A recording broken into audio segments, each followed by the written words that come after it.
Live from the floor at the CME Group, Todd Horwitz, Bubba Trading. It's bubbatrading.com. You want to check out their website.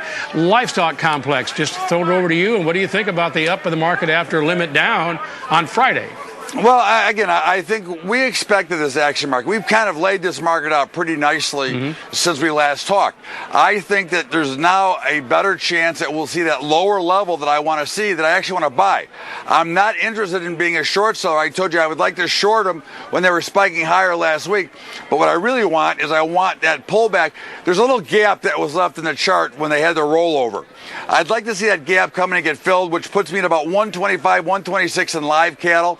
We got close, and that might be the bottom. But for now, we're still either mid-range or near the bottom end of the range.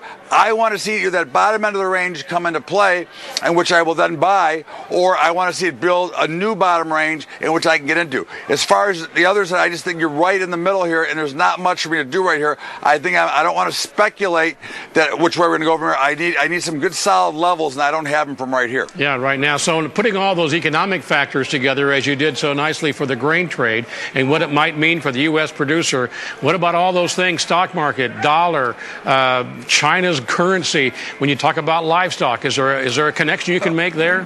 Well, there's definitely an effect, Mark. I mean, the real problem we have is the middle class. The middle class is still, in my opinion, is still in a recession and has never come out. They're making less money, working harder. A lot of them are working part-time and are not employed.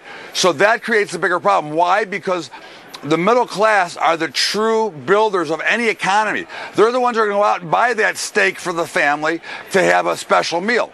You know, the rich, they buy what they buy all the time, and the entitled, they do what they do. But the middle class, the workers, the ones who really do it, are not benefiting from all these measures that have been put out there. So what's happening is they're struggling, so they're not going to reach up and buy that steak or whatever it is to help the ranchers and the producers around right now. So when you tie that in the coupling of all the other nasty stuff that's going on with the global economy, because the Federal Reserve is kind of clueless when it comes to really how to operate where we need to go next.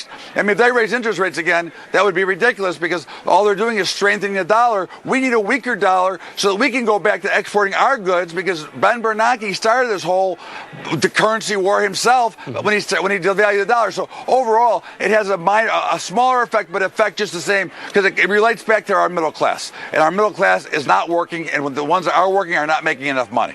All right, Todd, thanks. Wow, putting it all together for us. Appreciate it. We'll talk to you tomorrow, same time. Yes, sir. Back with us on Wednesday. I'll be here. All right. No, you will. Let's look at the numbers.